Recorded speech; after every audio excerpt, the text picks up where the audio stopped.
এক বউ তার শাশুড়িকে অনেক ভালোবাসতেন। শাশুড়ি যখন যা করতে বলতো মেয়েটি তাই করতেন। একদিন পাশের বাড়ির এক মহিলার সাথে শাশুড়ি কথা বলছিল।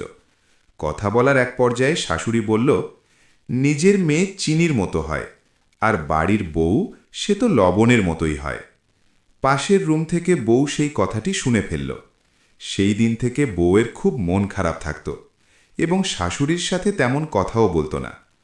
কয়েকদিন পর শাশুড়ি তাকে জিজ্ঞেস করল, আচ্ছা বৌমা, তোমার কি হয়েছে?